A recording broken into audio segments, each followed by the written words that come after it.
n'est-ce pas, vous transmet le message. Si c'est, la Bible est claire, si un aveugle conduit un aveugle, les deux tombent dans le fossé. Donc il n'y a pas à dire que bon, c'est lui qui tombe et pas moi. C'est pas comme ça que ça se passe.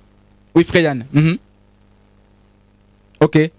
Alors, voilà. Avant d'aller à la fin, on va donner l'occasion à notre personne à clôturer. Donc, on va commencer par Maman Astrid. Alors, ce que moi j'aimerais dire pour la fin, j'invite tout un chacun à lire, à méditer, à comprendre pourquoi nous sommes chrétiens. Qu'est-ce qu'un chrétien? Comment on vivait ou qu'est-ce que les premiers chrétiens pratiquaient? Qu'est-ce que la Bible nous dit par rapport à tel ou tel concept? Et évitons d'être attachés au pasteur, soit disant que c'est le pasteur qui connaît tout.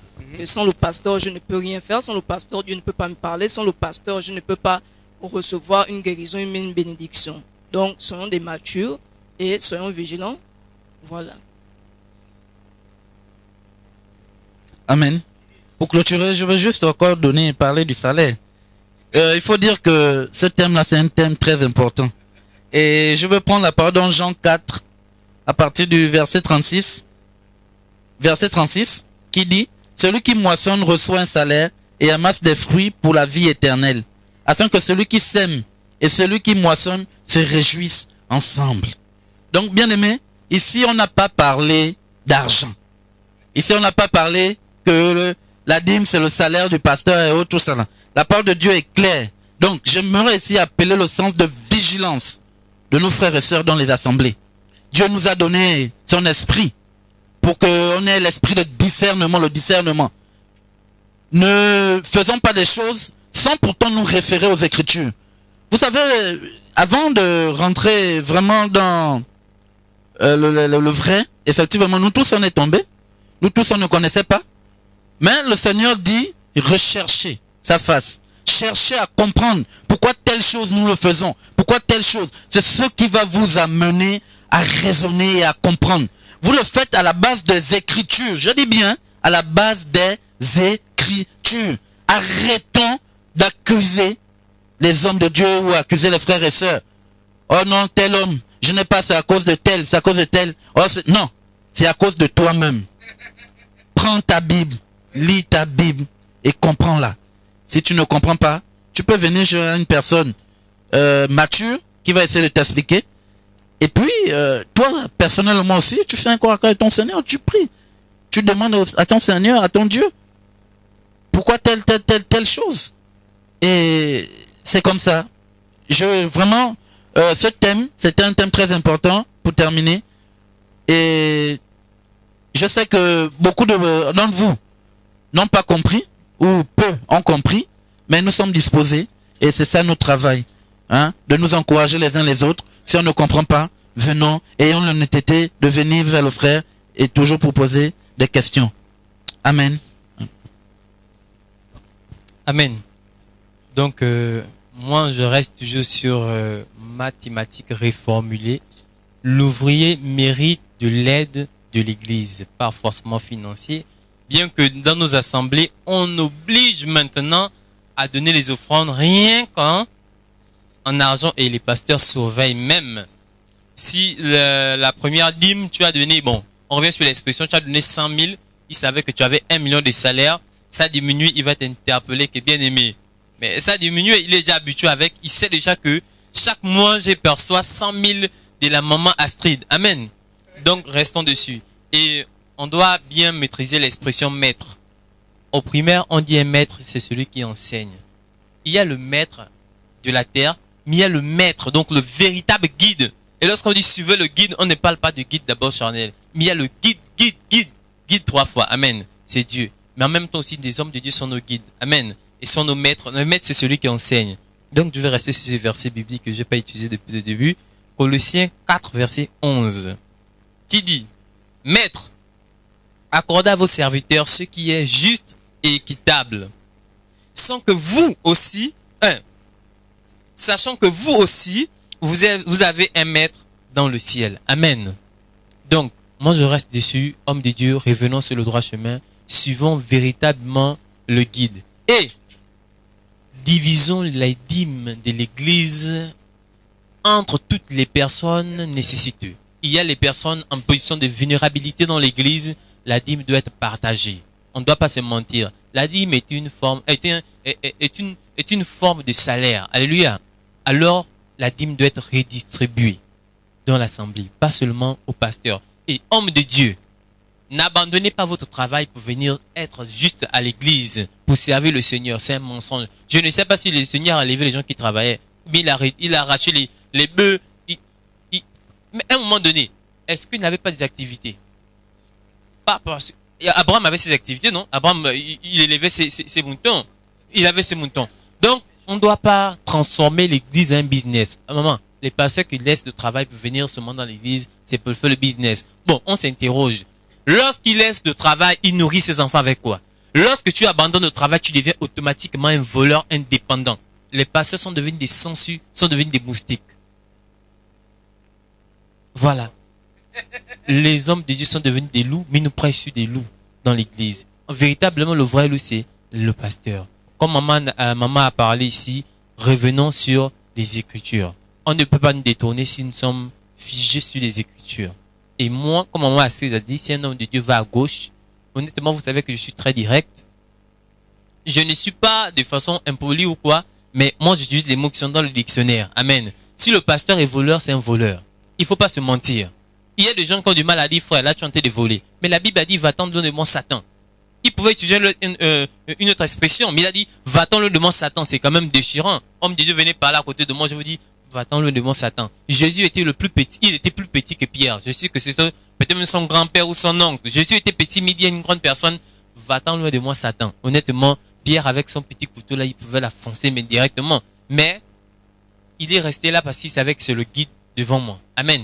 Donc, on va revenir sur le pasteur Christ. Ok, merci. Avant de annoncer la prochaine thématique. Ok, merci Freyan. Regardez ce qui se passe, je vais terminer.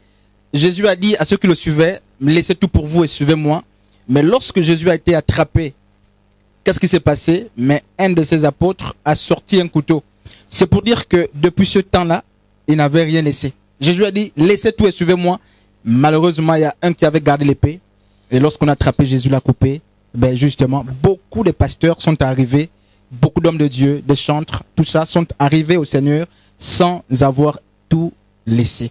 Jésus veut que chacun se serve de sa croix. Dans les Écritures, il y a deux Simon. Simon de Cyrène, c'est lui qui avait justement, à qui on a forcé de soulever la croix de Jésus. Et remarquez l'épisode. Simon de Cyrène a soulevé par contrainte la croix de Jésus. Mais quand il arrive au mont, il n'a pas été cloué avec Jésus. Il n'a pas été crucifié, il a laissé. Il a dit, Jésus, viens mourir sur ta propre croix. Moi, je vais me charger de la mienne un jour. Mais à Pierre, Jésus a dit que celui qui veut me suivre se charge de sa propre croix. Et donc, la vie en Christ, c'est une vie qui consiste non pas à se charger de la croix d'autrui, à chacun sa propre croix. Et regardez dans Matthieu chapitre 16, à partir du verset 18 là-bas. Jésus a dit que l'église, son église, il n'y a qu'une seule église. Jésus a dit, mon église, je la bâtirai sur le roc. Pétra, Jésus est le rocher de l'église. Et ce rocher, c'est la parole, puisqu'il est la parole incarnée, d'après Jean chapitre 1er. Jésus est la parole. Les dérapages des églises aujourd'hui sont dus au fait que la parole s'est écartée. Et quand je parle de la parole, je parle de la vérité. C'est pourquoi, n'est-ce pas, Jean 8, 32 dira, vous connaîtrez la vérité et la vérité vous affranchira. N'est-ce pas? Mais mon frère Yann, je ne suis pas contre l'aide. Au contraire, pour moi, Malade 4, 34 à 35 doit être appliqué. Les biens de l'église doivent être posés non pas au pied d'un gourou, d'un homme, d'un pasteur. Parce qu'il n'y a, selon les Écritures, il n'y a aucune église qui est dirigée par un seul pasteur. L'église est toujours dirigée par un comité d'anciens. Donc, d'hommes de Dieu, les biens de l'église appartiennent à l'église et sont redistribués non pas en fonction des grades dans l'église, mais en fonction des nécessités, n'est-ce pas, de tout un chacun. Donc, il faut qu'on revienne à les Écritures, n'est-ce pas, aux Écritures plutôt. Donc, tous les hommes de Dieu, tous les pasteurs qui exigent les dîmes, s'ils pensent qu'ils font bien, alors qu'ils les redistribuent tout ce qui rentre, conformément aux Écritures. Nous ne sommes pas contre le salaire que mérite l'ouvrier, mais pour terminer, Freyan, Hébreux 11, 6 dit, Christ est le rémunérateur de notre foi. Donc, tu ne vas pas te lamenter, que les chantres arrêtent de vendre la musique, qu'ils arrêtent de se lamenter. Hein. Si vous avez des problèmes, lamentez-vous auprès de celui qui vous a appelés à le servir. Ce Christ, donc, c'est Dieu. Chers pasteurs, n'abandonnons pas justement notre activité sous prétexte que nous sommes désormais en plein temps. Et si vous êtes en plein temps, vous vivez de la providence. Ne prenez pas le peuple comme des vaches à lait. Que Dieu nous bénisse. Donc, je nous laisse avec le frère Yann qui va tout de même prier pour la fin et annoncer la prochaine thématique. Il nous reste 2 minutes, mais il y a quand même une question là qui vous a la dernière minute. Même le Dieu a dit, il y a beaucoup de gens qui viennent dans le Seigneur sans avoir tout abandonné. Alors, nous devons faire le propre avant de venir à Christ, ou nous devons venir tel que nous sommes et Christ nous rend purs. Quand je dis tout abandonner, c'est pas au niveau physique. Quand je dis tout abandonner, il faut regarder Pierre. Lorsque Christ appelle Pierre, il laisse les filets, n'est-ce pas? Voilà, il se charge. Le péché est là, n'est-ce pas? Donc que la motivation soit abandonnée. En fait, que nos motivations intérieures soient abandonnées. Je ne dis pas qu'il faut tout laisser pour venir à Jésus, parce que Christ a dit, dans Matthieu 28, 11 là-bas, venez à moi, vous tous qui êtes fatigués et chargés, je vous donnerai du repos. Prenez mon joug. On doit venir tel que Christ nous a trouvé, n'est-ce pas? Mais ces apôtres avaient déjà Christ avec eux. Mais Jésus a dit à ses apôtres, laissez tout et suivez-moi, mais un qui est avec lui, le Père avec lui. Donc c'est dans ce sens. On vient et c'est Christ qui nous transforme, frère Yann. Merci. Amen. Alors, nous allons bénir le Seigneur pour ces moments, si on peut lever la voix. Et le prochain thème aussi. Et nous allons rappeler le prochain thème après la prière.